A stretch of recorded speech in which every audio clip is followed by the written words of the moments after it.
Ultra dans la ville. C'est une enquête sociologique sur un aspect de la violence urbaine à Casablanca.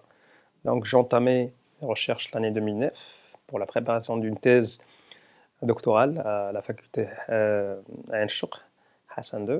Donc, et du coup, donc, j'ai pu faire ma soutenance en janvier 2015. Et après, donc, je me suis dit, pourquoi ne pas publier un livre qui parle de cette passion, de cet engouement de jeunes marocains pour soutenir un club de foot.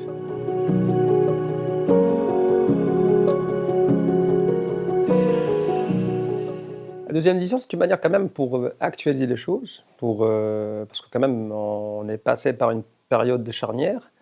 Donc, c'était la crise sanitaire donc, liée au Covid. Du coup, donc, ce mode de vie des supporters et des ultras a changé. Du coup, j'ai suivi cette activité supportrice, comment ils ont pu vraiment dépasser cette période de détresse pour eux, parce que leur place normale et naturelle, c'était les stades.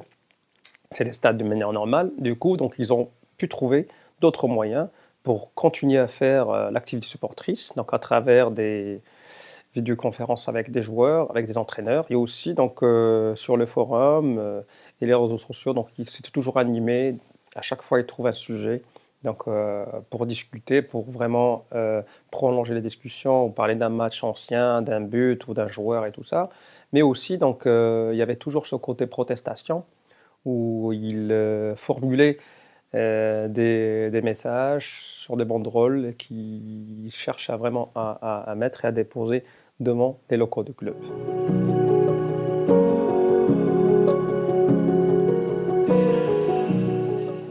En fait, il n'y a pas de profil type donc, des supporters. C'est davantage, ils se recrutent chez toutes les couches sociales, d'un côté, mais on trouve une prédominance des jeunes urbains issus des quartiers populaires. Donc, on peut les situer de 13 jusqu'à 23 ans, 25 ans. Donc, la plupart, c'est des jeunes issus de quartiers populaires, donc, entre parenthèses, familles un peu modestes, mais il n'empêche qu'on peut trouver d'autres aussi. Hein. On peut trouver des lycéens qui vont de manière régulière à l'école. On peut trouver d'autres aussi qui vivent à la marche, au chômage et tout ça. Donc, il y a tout. Mais le plus important à dire, c'est que on n'est pas en face d'un public homogène. Donc, il y a tout dans un groupe ultra.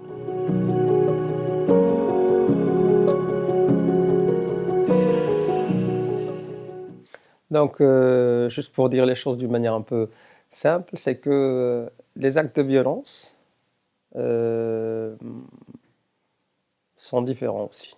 Donc, il y a des activités, bon, des actes de violence c'est inhérent aux activités des ultras, mais aussi un type de violence qui est vraiment qui n'a rien à voir avec le groupe ultra.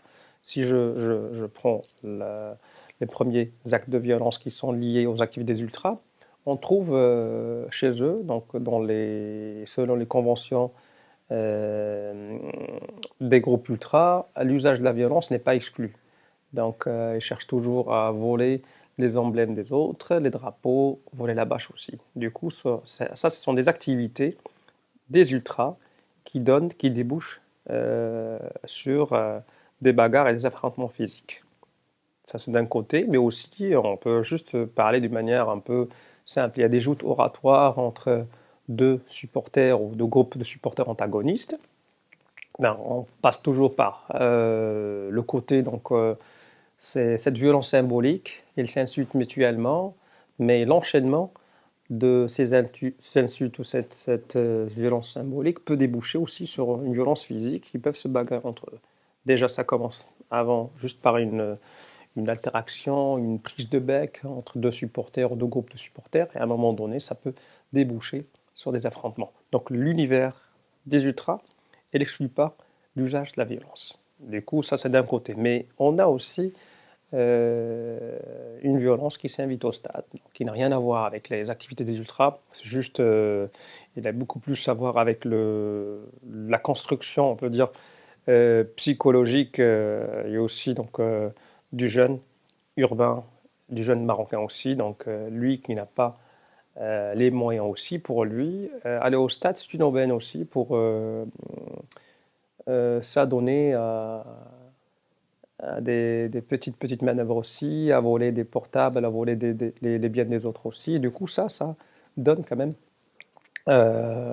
l'occasion pour certaines qui cherchent à se défendre ou vraiment à le chasser carrément du virage. Hein, du coup, donc même les groupes ultra, ils ont des problèmes avec ce genre de personnes. Ils appellent ça dans le jargon des supporters zrama. Zrama, c'est les voleurs. Hein.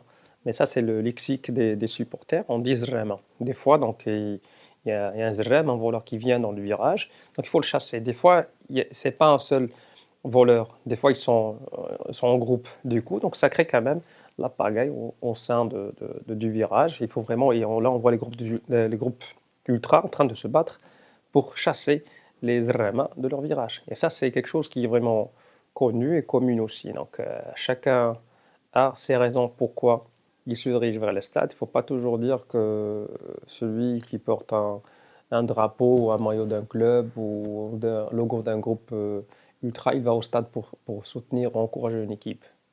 Des fois, il a une autre motivation en tête. Et c'est là qu'on trouve ce type de supporters, ce type de personnes, les Rama, qui investissent les stades.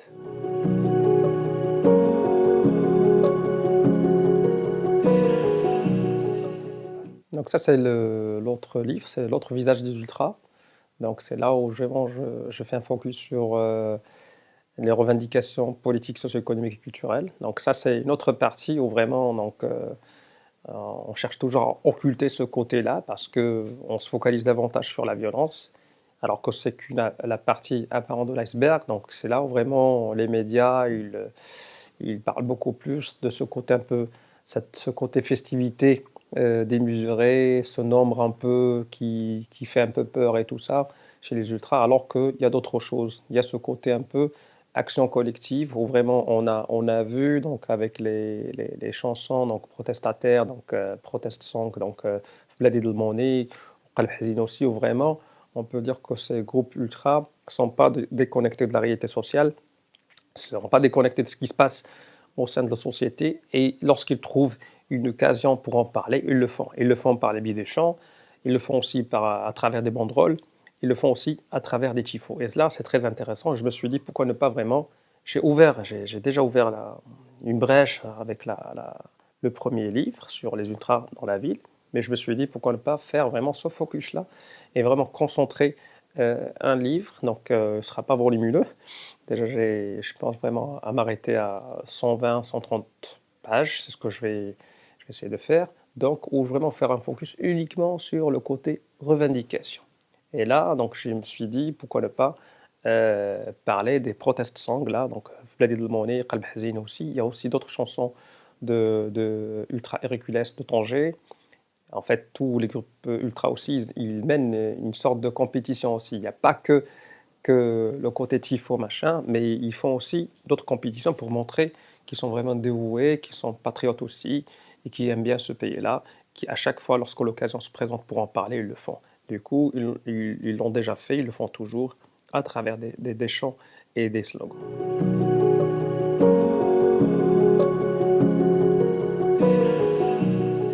Donc, aussi, c'est un documentaire donc, sur les ultras, donc, avec un ami. Donc lui, il est de Paris, donc lui, il travaille dans l'audiovisuel. Et du coup, donc, on s'est dit, il faut juste qu'on trouve exactement donc l'angle. Moi, je lui ai dit qui sont ces groupes ultra et aussi qu'est-ce qu'ils essaient de mettre en forme. Ça, c'est là vraiment la trame, comment moi je vois un peu le documentaire. On va essayer un petit peu de filmer. On a dit qu'on va filmer exactement au mois de septembre. Donc, c'est un documentaire qui va vraiment essayer un petit peu de faire les choses autrement. C'est vrai qu'il y avait déjà d'autres documentaires. Et moi, j'étais associé avec d'autres personnes qui ont fait appel à mes services juste pour donner mon point de vue et tout ça. Mais cette fois-là, ça sera vraiment autre chose. C'est moi-même qui va faire le synopsis. Donc, c'est moi vraiment qui va mener un petit peu donc, le projet de A à Z avec l'aide de mon ami. Donc, il suffit juste maintenant qu'on trouve des subventions, on va bien démarrer. Et bien avant, j'ai travaillé aussi avec une productrice italienne. Bon, j'ai fait le synopsis pour elle, donc sur une fiction fiction urbaine, donc avec une histoire d'amour de deux supporters, donc Rajaouia donc avec un Wydadi ou Wydadi avec un Rajaoui, on ne sait pas exactement comment on va faire les choses, mais l'idée générale c'est ça aussi, c'est vraiment créer une fiction urbaine où vraiment on va trouver le mode d'expression chez les jeunes, la violence urbaine, et on va trouver aussi donc ce côté un peu euh, le côté un peu social, donc la vie sociale des jeunes urbains, donc issus de familles défavorisées.